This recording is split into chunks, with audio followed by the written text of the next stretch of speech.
के बागपत जिले के गांगनौली गांव से आई ये खबर दिल दहला देने वाली है।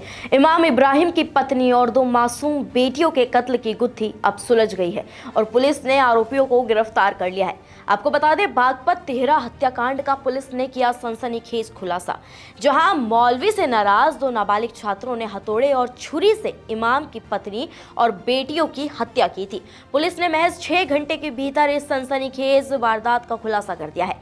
पुलिस जांच में ये सामने आया है कि इस वारदात को किसी पेशेवर अपराधी ने नहीं बल्कि मौलवी के ही दो नाबालिग छात्रों ने अंजाम दिया था। दोनों ने मौलवी द्वारा पिटाई किए जाने से नाराज होकर उसकी पत्नी और दो मासूम बेटियों की निर्मम हत्या कर दी। आइए अब आपको विस्तार से समझाते हैं कि आखिर पूरा मामला है क्या।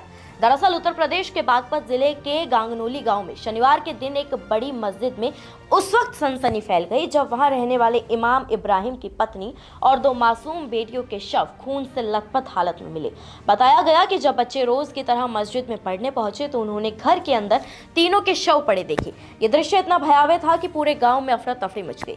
सूचना मिलते ही पुलिस और प्रशासन हरकत में आ गया। मौके पर एसपी सूरज कुमार राय, एएसपी प्रवीण कुमार चौहान और सीओ विजय कुमार भारी पुलिस बल के साथ पहुंचे।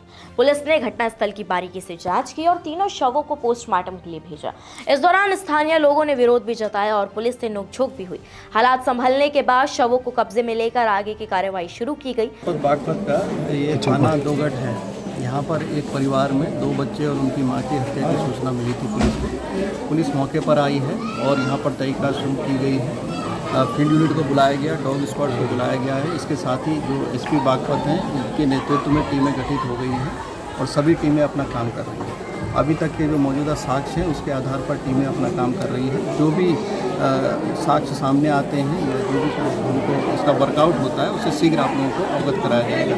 और बाकी डिटेल ब्रीफिंग की इसमें भी पीएम रिपोर्ट भी अभी नहीं आई है। पीएम रिपोर्ट से स्पष्ट हो जाएगा कि क्या हथियार इसमें इस्तेमाल हुआ, क्या है। फिलहाल मामला जो लग रहा है ये क्योंकि इस घनी आबादी के बीच में कोई आया है और क्या है, क्षेत्रीय लोगों का कहना है कि कोई नज़दीकी भी हो सकता है या जान पहचान का भी हो सकता है। फिलहाल सभी पहलुओं पर जैसे कि जनपदीय पुलिस ने अवगत कराया है, सभी पहलुओं पर पुलिस जांच कर रही है और जितने भी संसाधन हैं पुलिस के सब इसके वर्कआउट के लिए लगा दिए। पुलिस की शुरुआती जांच में पता चला कि हत्या बेहद निर्ममता से की गई है।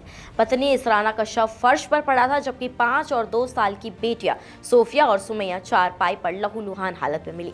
मौके से हथियार नहीं मिले, लेकिन खून हर जगह बिखरा था। सवाल उठता है, आखिर ऐसा किया किसने? क्या किसी ने लूट के इरादे से यह हमला किया या फिर ये किसी व्यक्तिगत दुश्मनी का नतीजा था? डीआईजी मेरठ कलानिधि ने थाने खुद मौके पर पहुंचे। 7 टीमें गठित हुई। एसओजी, सर्विलांस और आसपास के थानों की पुलिस बुलाई गई। मुकदमा दर्ज हुआ, जांच शुरू हुई। इस वारदात ने पूरे इलाके को हिलाकर रख दिया। 30 साल की इसराना, 5 साल की सोफिया और 2 साल की सुमैया की बेरहमी से हत्या की गई। शुरुआती जांच में गला रेतकर हत्या की आशंका जताई गई। इमाम इब्राहिम उस वक्त सहारनपुर जिले के देवबंद गए हुए थे।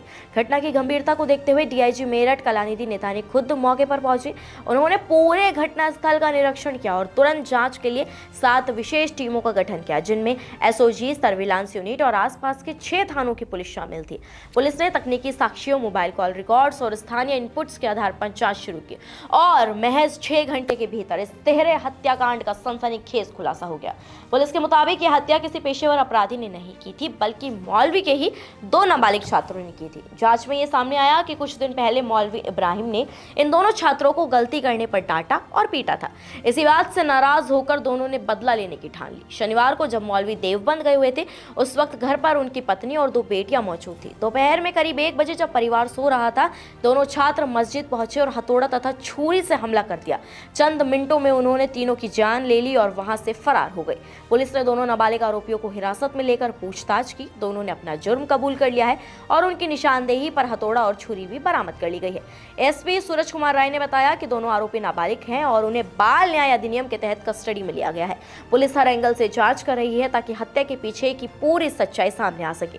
दिनांक 11 अक्टूबर 2025 को थाना दोगट अंतर्गत ग्राम गांगनौली में सूचना मिली कि एक मस्जिद जिसके ऊपर एक कमरे पर मस्जिद के मुफ्ती साहब अपने पत्नी और 2 बच्चों के साथ रहते थे और मुफ्ती कहीं किसी काम से बाहर गए हुए थे, तो वहाँ पर उनकी पत्नी और दोनों बच्चों का शव मिला।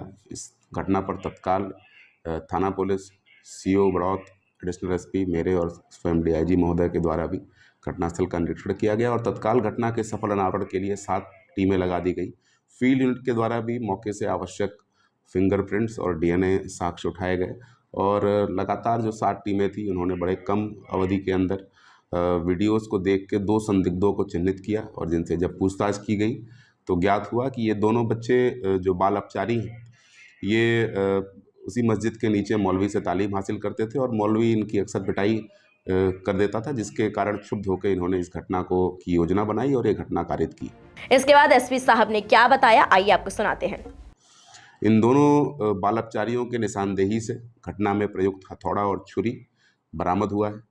जानकारी में ये आया कि कल यानी दिनांक 10 अक्टूबर को इनमें से एक बाल अपचारी के साथ मुफ्ती ने पिटाई की थी और जिसके कारण उसने अपने दूसरे साथी को साथ लेकर ये पूरी योजना बनाई और आज जब मुफ्ती किसी काम से बाहर गए हुए थे और उनका परिवार अपने कमरे में सो रहा था दोपहर 1 बजे के आसपास, तब इन्होंने इस घटना को अंजाम दिया और अंजाम देने के बाद वहाँ से वो फरार हो गए। बड़े ही कम अवधि में पूरी बागपत पुलिस की टीम, एसओजी सर्विलांस और तमाम 6 थानों की टीम ने इस पूरी घटना को वर्कआउट किया है और दोनों बाल अपचारियों को अपनी कस्टडी में लिया है। थाना दोगट पर वादी की तहरीर पर अभियोग पंजीकृत करके आवश्यक विधिक कार्रवाई की जा रही है। वहीं इस घटना पर इमरान प्रतापगढ़ी ने एक्स पर पोस्ट कर लिखा, बागपत में इमाम साहब की बीवी और 2 बच्चों की हत्या की खबर बेहद अफसोसनाक है। यूपी में कानून व्यवस्था बदहाल है, दिन दहाड़े हत्याएं हो रही हैं। पुलिस प्रशासन से अनुरोध है कि जल्द से जल्द दोषियों की गिरफ्तारी सुनिश्चित करे। यह घटना सिर्फ एक परिवार की ट्रेजेडी नहीं बल्कि पूरे समाज के लिए एक चेतावनी है। जिन बच्चों को धार्मिक शिक्षा देने के लिए लाया गया था, वही बच्चे गुस्से और बदले की भावना में इतने अंधे हो गए कि उन्होंने मासूमों की हत्या कर दी। ये सवाल उठाता है कि क्या हमारी शिक्षा व्यवस्था बच्चों के मनोवैज्ञानिक और नैतिक विकास पर पूरा ध्यान नहीं दे पा रही है। गंगानोली गांव की बड़ी मस्जिद आज भी उस खामोशी में डूबी है जहां कभी बच्चों की आवाजें गूंजती थी। गांव में अब सन्नाटा है, लोगों के दिलों में डर और गुस्सा दोनों है।